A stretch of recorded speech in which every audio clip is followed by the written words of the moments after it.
Welcome to the Quality Improvement Center on Engaging Youth and Finding Permanency's webinar on, called Passion to Proficiency, Readying the Workforce to Engage Children and Youth. My name is Leslie Cohen, and I'm the director of the QICEY.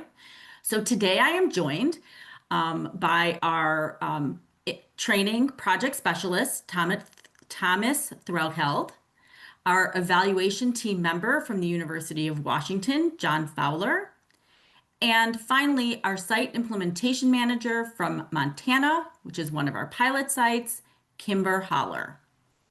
So again, welcome to all.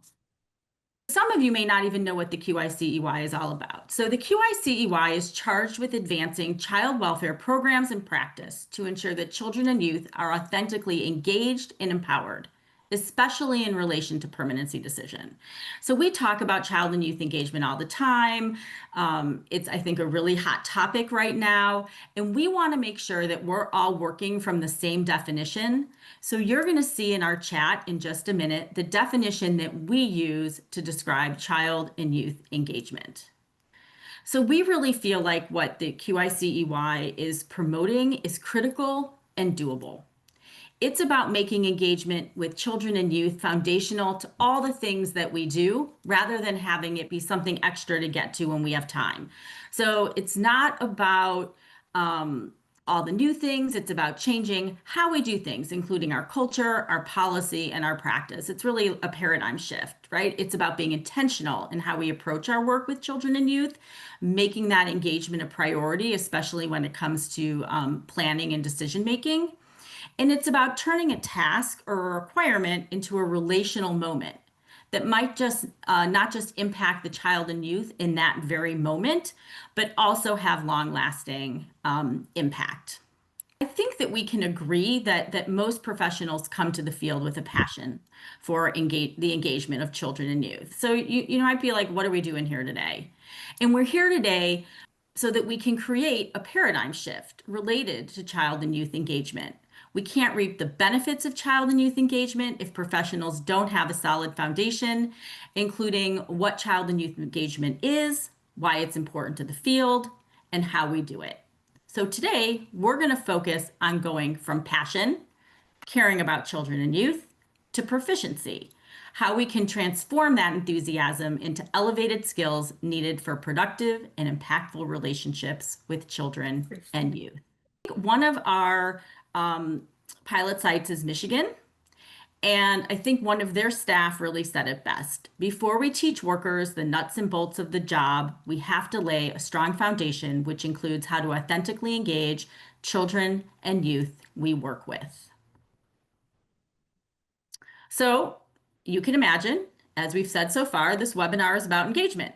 So we want to have a lot of activity, and we want everyone to participate in this webinar in some way.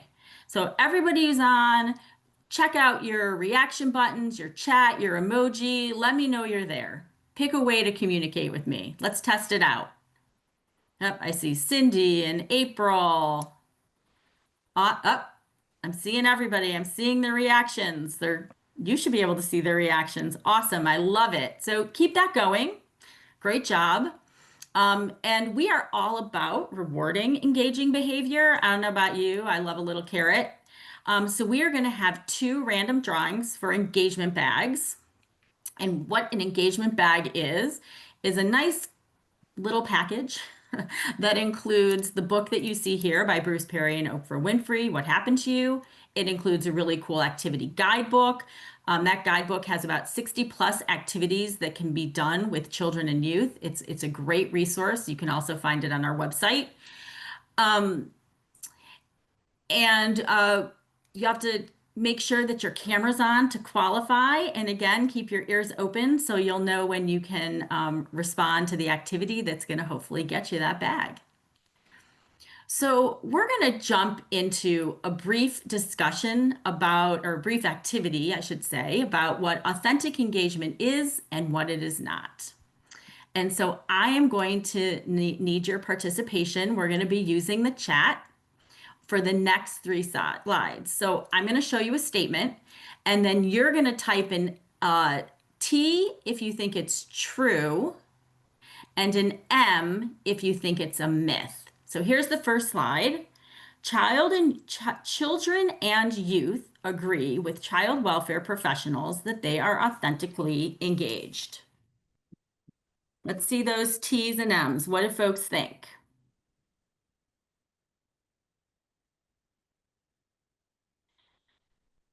Hmm, anybody? Oh, here they come. M's. We got lots of M's, lots of M's. That's great. All right. On the next slide, engagement is the responsibility of frontline workers. We got a lot of trues on this one. A lot of trues. Awesome. Loving the participation. Oop, mixed bag. We got an F for false. I love that. And lastly, child welfare is constantly changing and has high turnover, so we can't always engage children and youth. Myth, myth, myth, some truths, some truths. Awesome. Loving the participation. Thanks to everybody. Okay. So all three of these statements are myths. So I know there were a lot of M's, so I know a lot of folks got these right. But I will say that some of them are tricky because some maybe there was an element of truth, but maybe not entirely true. So the first one, related to how children feel, child welfare is, the first one, Anna, can you go jump back to the first one? So we can see yes, children and youth agree with child welfare professionals that they are authentically engaged. That's not really true. Research does show that workers think that they're doing authentic engagement, but the children don't feel like they're being engaged. On number two, related to the responsibility of the frontline staff, this is true, right? Part of it's true, but it's not the only person that's responsible. Everybody is responsible for setting the tone and engaging children and youth, and that's everybody from the front desk to leadership, anybody that has an opportunity to touch that child as they move through the system. And lastly, with respect to child welfare changing, so true. It is changing all of the time. It's constantly changing. There is high turnover, but we can always find a way to engage a child and youth. There is always a way to make a moment matter. So thank you so much for your engagement and your enthusiasm. We totally appreciate it. This activity is one from our foundational module from our child workforce training. And we're off to a great start. So now you may be asking, okay, they've hooked me in, but what's really in this for me? Why should I be investing in child and youth engagement? So there's three primary reasons that the research shows us already that this is so important. Engaging children in their own permanency plans improves permanency and transition related outcomes and enhances both child and agency well-being, right? It is a win-win. Youth involvement also expands permanency options so that fewer children leave care without a connection to a stable and consistent adult. That's important for them. That's important for us as professionals. One, we feel good if our kids are doing well. It's also important because those outcomes are important to our success as well. And lastly, youth value the fairness of the decision-making process over the decision itself. And if they feel included and heard, their satisfaction and compliance with the outcome can increase. So that's great, right? And if they're feeling happier, if they're more bought in, your relationship as a professional with the child and youth improves and it makes things run just much more smoothly. So lots of great reasons to really invest in child and youth engagement. So, we are going to talk a little bit about how you take the passion. Hopefully, you're feeling the love and feeling the passion for doing good work. And we're going to transition over to Thomas, that's going to talk about how do you become proficient. All right. And so we believe one of the best ways to become proficient is by taking our workforce training, or at least head in that direction. And so we've put a lot of work into this. So we're going to talk about this. So on this next slide, we've got a quote here. The QICEY training is about using authentic child and youth engagement to find connections between what they want, what they need, and what you can do as a child welfare professional. And so as you hear that quote, do you have any thoughts or feelings about that?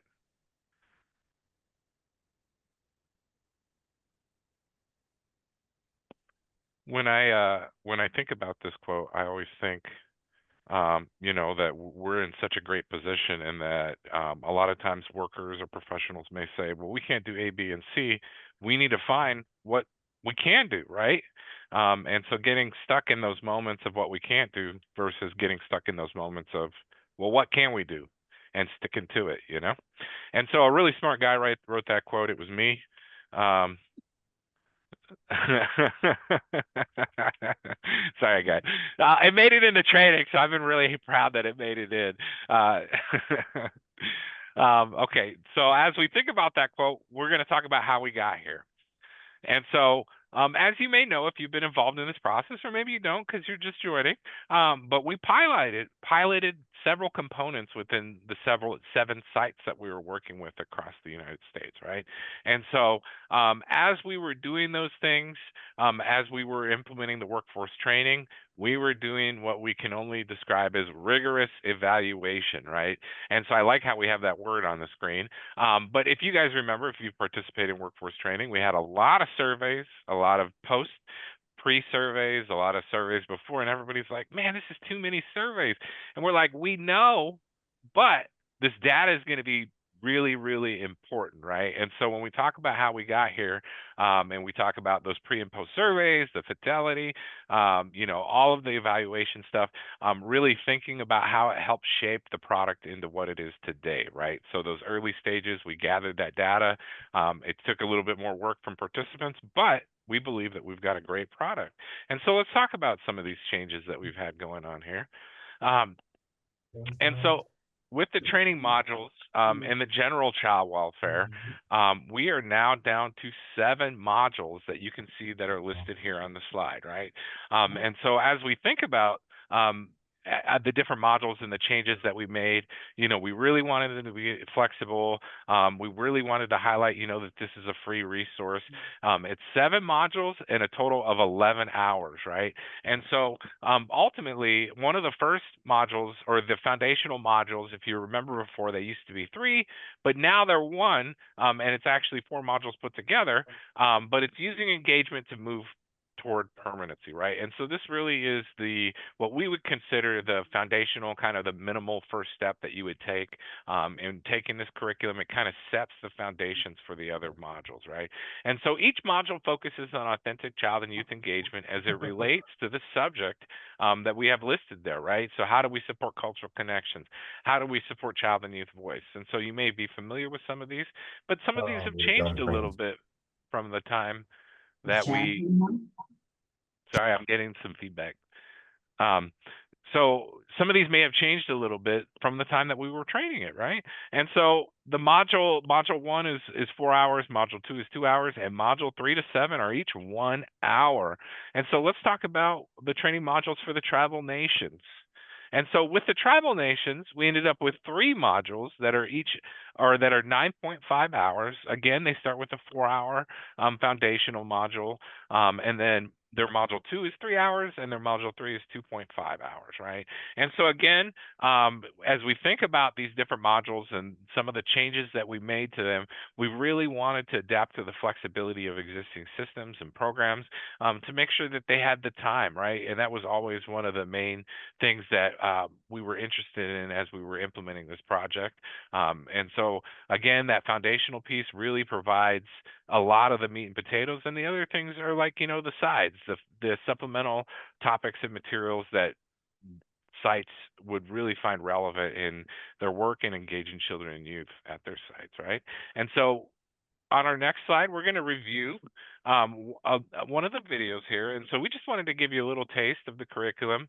And we're going to be watching a 3-minute video on modeling or from the module Supporting Child and Youth Voice that talks about building relationships. And as we're watching this video, I want you to fill up chat every time you hear something that you like or that resonates. Do an emoji, type something in.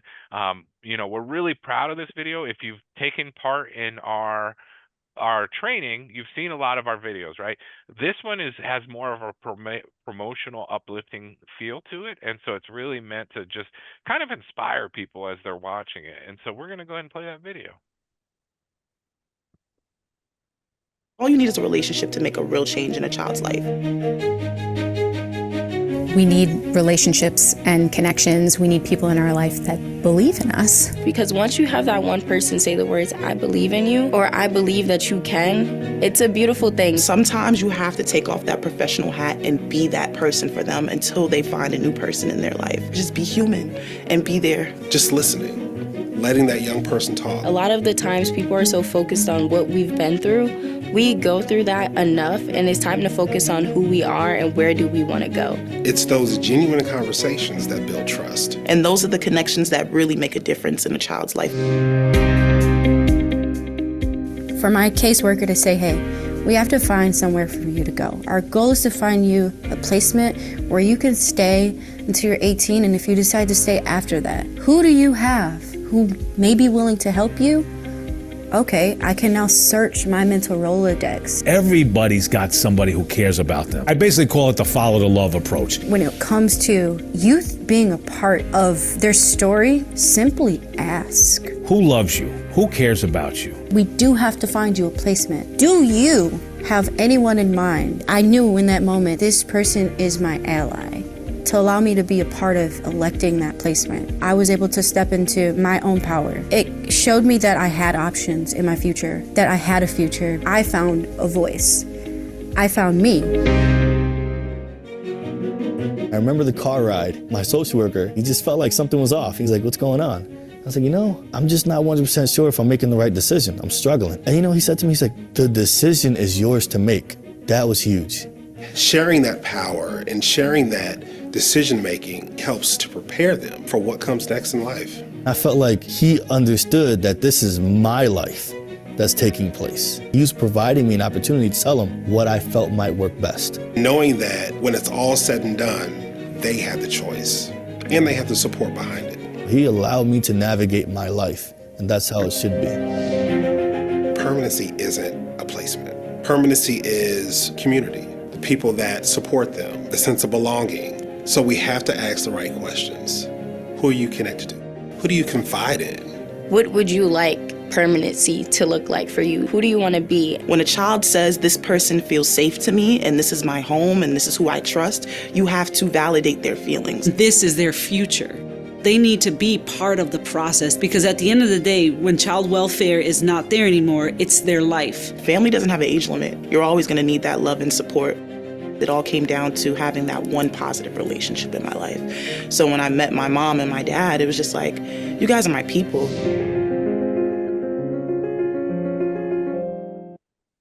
What a powerful video. Who feels jazzed up after watching that? Who couldn't get jazzed up after watching it? Yeah. We had so much engagement and reactions. There were so many great things. People love to follow the voice, step into my own power when the youth said that. All the kinds of things. Everybody has somebody that cares about them. We could have a whole webinar just based on all the topics and things that that this video could invoke. But this is just one of the tools that we have, and so this is obviously it's part of the curriculum and it's something that's in there, and so it really kind of ties together nicely a lot of the interwoven concepts that are throughout the training, right? And so as we're thinking about the training and the different tools that are at your disposal in terms of, resources, videos, and materials, we'll talk about some of the implementation tools, right? And so as we're stepping past the piloting phase, and we're working more on how do we implement things into states, we have a lot of things that are available for trainers and participants, right? And so as from the training perspective, implementation and training, we've got the implementation guide. And so this guide is a resource for facilitators that provides the overall information of the QICEY curriculum. It's really a big picture document that provides facilitators the information they need to initially set up the curriculum, right? This guide is a little bit different from the facilitator guide, which is an individual guide for each module, a guide on how to train the modules. The implementation guide is really, how do I bring this to my site? How do I think about the logistics? How do I think about all the different pieces that go into this? And how do I take that next step into training, right? And so that's followed up by that facilitation guide, right? The facilitator guides. And so these facilitator guides really focus on specific modules. How do you facilitate things? How do you do this training? What you need to do to prepare for the module. And so there's also notes for the facilitator in the PowerPoint. Dollar Tree. And then we move on to the next thing here, right? The participation guide or the participant guide. And so this manual or this guide is really important, a component in supporting the curriculum and meeting different types of learning styles. And so the participant guide, it goes alongside with the handouts. And so for sites not wanting to print the complete participant guide, they can print out individual handouts. And I failed to mention that the participant guide has all the handouts in it in one nice clean document, so you don't have to go to a million places. If any of you guys were with us through the training process, sometimes I can get a little hectic, right? So we've got one nice clean document that you print off, and you'll have all the handouts. But again, you can print them individually if you need to. And then there's PowerPoints, right? So the PowerPoint presentation is really the vehicle that the QICEY curriculum uses to structure the training. So the presenter, again, if you've been through the training, you may recognize this, but the presenter view shows the facilitator notes on the far right side. And so another great thing that we've got to offer here is videos and podcasts, right? And so likely you've seen a lot of those. You just saw a taste of what one of them looks like. We've got some great videos that provide some great information, and they really complement the material, the curriculum material, really well. But they can be used in various different ways, right? And so as we look at ongoing learning, we've got the participant toolkit, right? And so this is an online resource to support and enhance ongoing learning. It includes PowerPoints and handouts from training, as well as outside resources, videos, and podcasts. And so everything that you have gone through in the training that you saw while we were training, that you've seen in these meetings, or lots and lots of different things. They're all available on that ongoing learning toolkit, the resources, all that.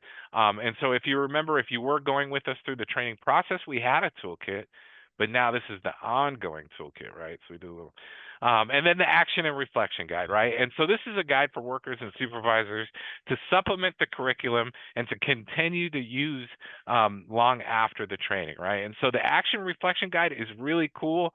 We're really proud of that. It creates learning opportunities, right? And so they're learning opportunities that can run parallel with the training material. There's a action reflection guide for each module that covers the topics, that discusses all of the steps things you can do, things to consider, different steps you can take, all of that, right? And so it really is about putting those things that people learn through the curriculum into action. And so we have a guide how to do that, and then also providing opportunities for reflection on the material and where participants are at and all of those pieces.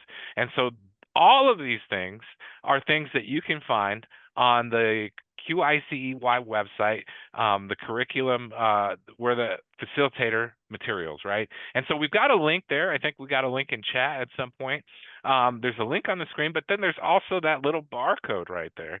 And so as we keep going here, we move into our next step, right?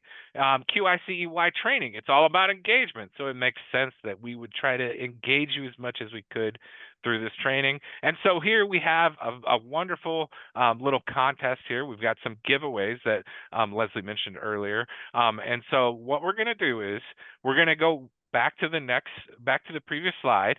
And so from the QR code or the link in chat we shared on the previous slide, if you can answer this question, you get a prize. What is the first manual mentioned on the page? The first person who answers The first in person who chat. answers, yeah, in chat, sorry. First person who answers in chat is the winner of this fabulous engagement bag. Oh, and it is fabulous. Oh, Oh, we got one. we got one. Amber Fairfax, you are a winner. So just message your information to Anna Brown, or Anna, I think, yep, and she's going to take care of that. And so you have won the engagement bag. And so if you, I think Leslie went over the engagement bag a little bit, but that's another thing that we kind of put together. It's a bunch of QICEY stuff, including a really cool activity guide that has tons of engagement activities.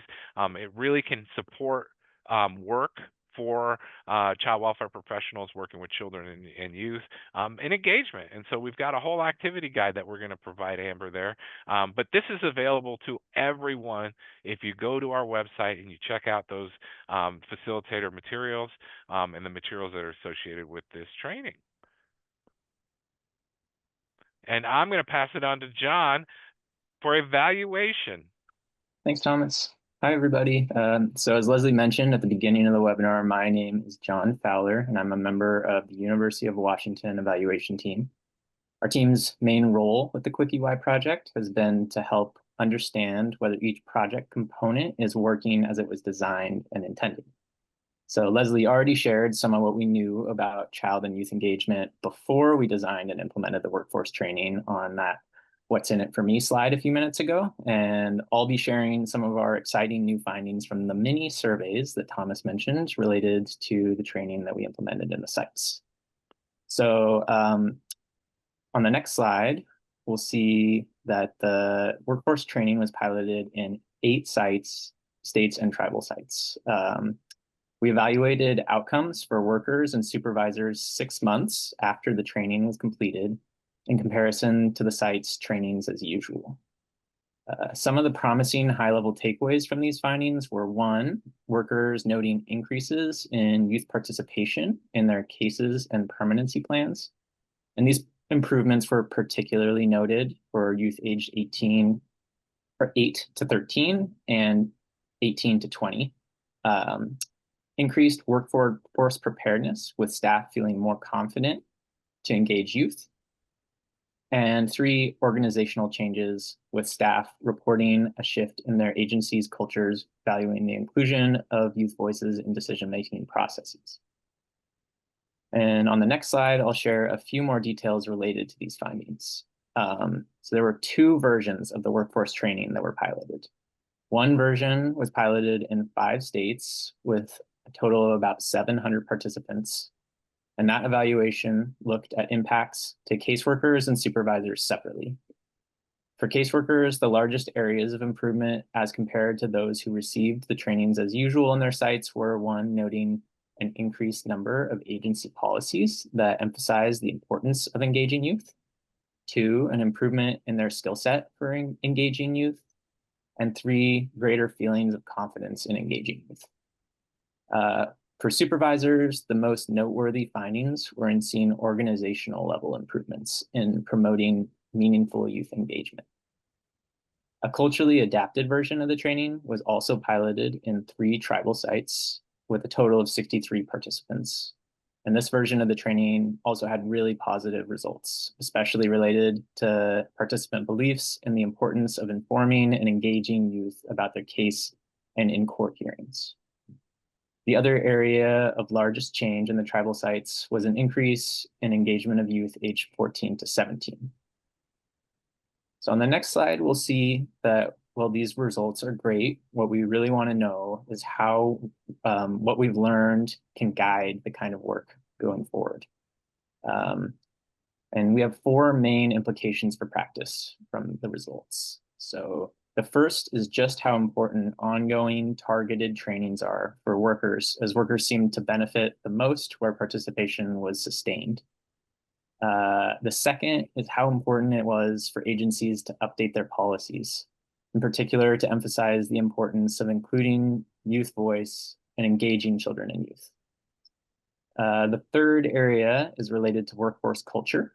The training promoted a shift in organizational mindset related to youth engagement in our pilot sites, with continued support helping to deepen this progress.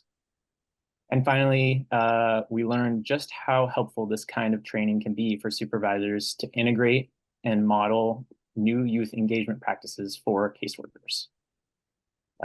So now you know some of the exciting things that we've learned so far about this training and how it can help the workforce. And I'm going to turn it back over to Leslie. Okay, it is that time. It is time for another engagement bag giveaway. Same rules apply. You got to be on camera to win if you remember that from the very beginning. First person to get the answer into the chat, and it is how many key findings were there from the evaluation? How many key findings? 703. Key find, that's a lot of key findings. Our evaluation team's good, but they're not that good. Oh, there were 3. That's right, 3 key findings.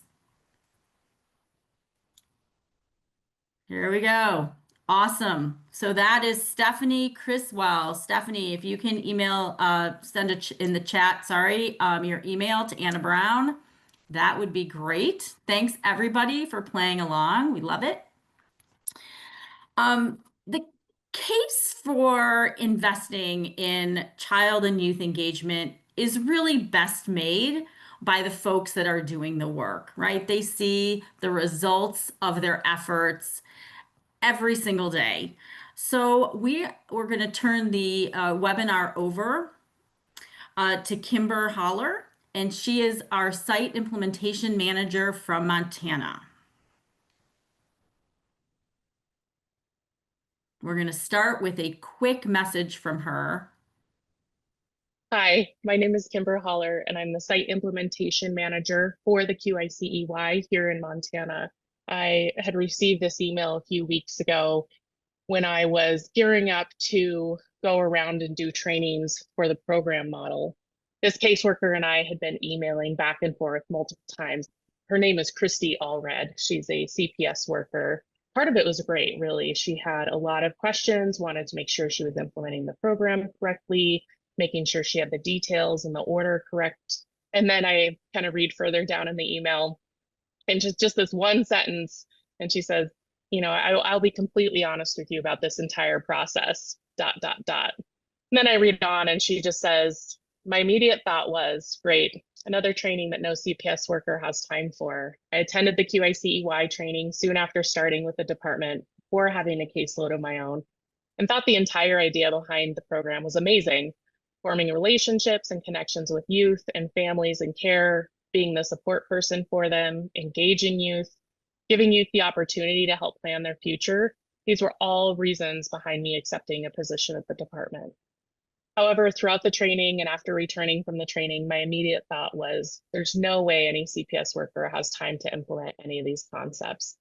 As I frequently have heard the stories from providers that CPS workers don't return calls or emails, and families involved rarely see their workers, all the mandatory trainings and meetings through the observations of my own, and watching how frantic social workers always appear. And I read on, and I'll use the initials for the youth because we don't exchange full youth names through email. So the youth's initials are KC. As Casey was selected to participate in the pilot program surrounding the permanency planning, I really thought there was no way to fulfill the requirements of that piece while maintaining my current caseload.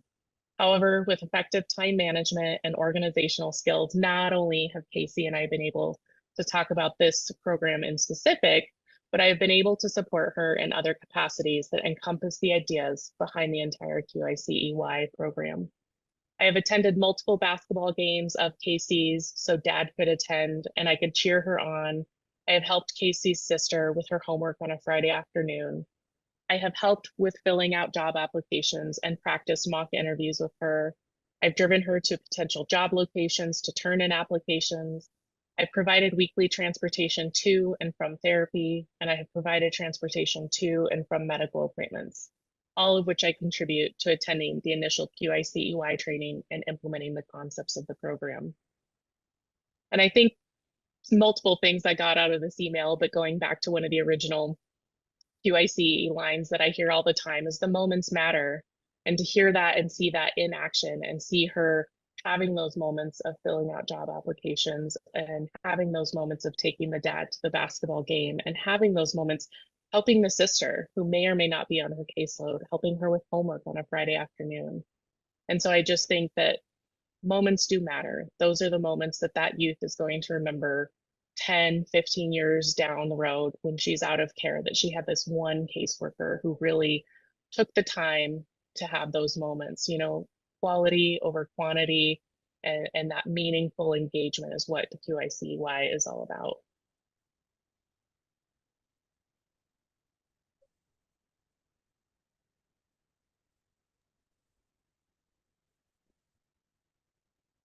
Thank you.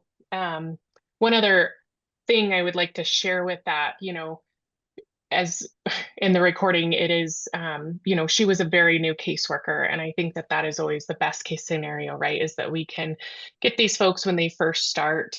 But I had now that the program model is several months in, I have regular contact with caseworkers to collect fidelity information for John's team, you know, to continue to collect data for how the program model is being implemented.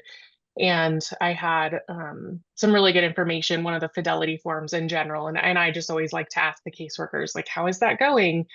And this was a caseworker who is about ready to retire from the department. She has been with the department well over 20 years. She is in a more rural area, so very, she's one of I think 4 or 5 caseworkers out of a very rural office.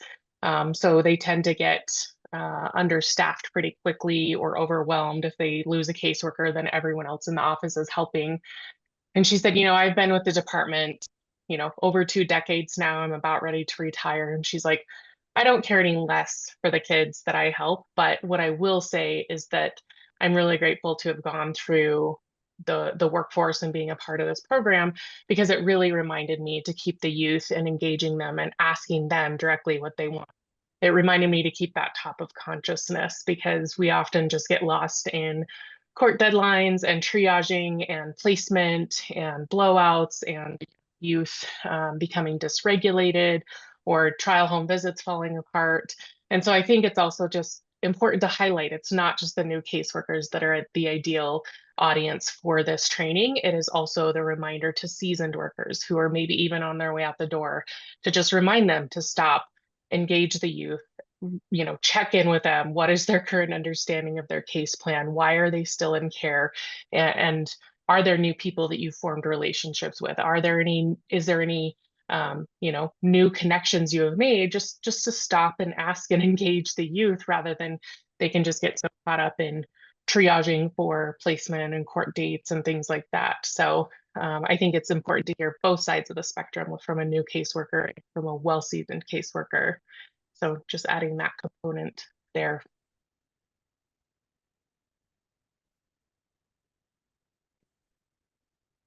Great. Thank you, Kimber. Yeah. So we wanted to make sure that we left plenty of time for comments and questions, and also for you to fill out your survey at the very end.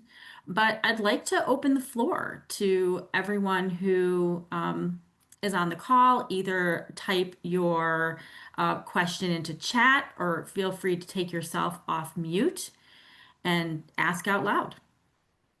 I just have a little bit of a story, and maybe you guys can give some ideas to it. I had a client who aged out of foster care, and her main complaint is caseworker changing. She builds those engagements with the caseworker, and then her caseworker changes. How do we stop that? Because then that shuts them down completely, to the point she didn't want to build healthy attachments with the next caseworker because she knew it change and change and change, and to the point where she felt abandoned, period.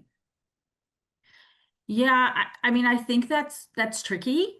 You know, we turnovers is going to happen. I mean, right? These connections aren't necessarily for life, right? Even if a caseworker stays a long time, they are, you know, inevitably likely going to move on. Um, so I think we have to really focus on creating a larger environment that's welcoming, that builds, that does skill building in connecting. So if you become comfortable connecting with one person and you recognize that there's somebody else that's gonna come along that's also really willing to connect with you, it helps bridge some of those gaps and makes it feel a little less traumatic if somebody new is coming in, right? If we create a total culture where we're connecting and listening and supporting and making shared decision making becomes really part of the culture. I And if think I could, then that individual relationship when it ends, isn't quite as impacting. I'm sorry, Thomas, go ahead. I was sorry. I was going to say, yeah, and stepping into that space, I think, having that engagement, building those relationships, I think somebody said it in chat earlier, is like, you're not going to be the last, you can't be the last person, right? You're the first person, maybe the first person to listen to them, make them feel like they matter, make those moments matter, and find those people that can be those people for that child, right? Because the reality is, you aren't going to be there forever. That's just caseworker role. And I always tell that story when I'm training, that I've worked with like thousands of kids and I had great relationships with hundreds of them, and if I was still connected to every single one of those kids, I would be completely tapped out emotionally, financially, in every way possible. You know what I'm saying? And it doesn't make me a bad guy. But when I was in those moments, it was like, wait, who can be this person for this child? And so if you go back to that permanency piece at the tail end of it, we want relational permanency, we want we want cultural permanency. And if we're heading toward all of those things they live outside of you. Those aren't your things, to give them. Those are your things to help them find. And how do we help them create those things for themselves, and play an active role in it? Exactly. Thanks, Thomas. That's so poignant, right? The child welfare system should not be an individual's support system or connection, right? We want to make sure they have those outside of our system. And I think that's a really, really critical, or maybe the most critical, of our work. Just want to point out there's some really great comments in the chat. Lavelle, sometimes to meet them where they are at, we have to be willing to go places where we've never been and the work has never taken us. And that's what we hope our training and our other products will help support, because it is new and different and it is scary, right? When a child or youth, well-being feels like it's on the line or is on the line. So great comment. Hannah talked about Elmore, about not just focusing on the one-to-one relationship, but making sure that the folks they work with at Foster Club are connected to the larger organization. So all, ways to sort of maintain that engagement and not have to be quite as focused or only focused on the one-on-one relationship between the child and youth and the caseworker. well, Leslie, Any other? you Oh, go ahead. mentioned other products. Can you say a little bit more about what some of the other products are that we could be checking out? Sure. We have a whole website of some pretty good stuff, including access to all of the materials from our curriculum. Everything is available. It's free. We are around to provide structures, train the trainers for agencies that are both public and private that want to implement. But for an individual that's really looking to help hone their skills, we have a product called the QICEY Now. It is an interactive tool. You can grab it on the website, and it is designed to help develop the key characteristics and competencies that the research shows are really essential to being good at engaging children and youth. And you can go on and you can pick whichever competency or characteristic you feel like you'd like to enhance or develop in. And when you click on it, you will find a number of short, we call them clips and tips. So a video clip of someone explaining a story. It's a story that that they've experienced, so it's true, that is illustrative of something that may happen in the child welfare system, and then some tips on how to really address it using your best child and youth engagement skill set. So really handy, really practical. We also have a series called Lessons Learned, and it's things that we've learned along the way about child and youth engagement.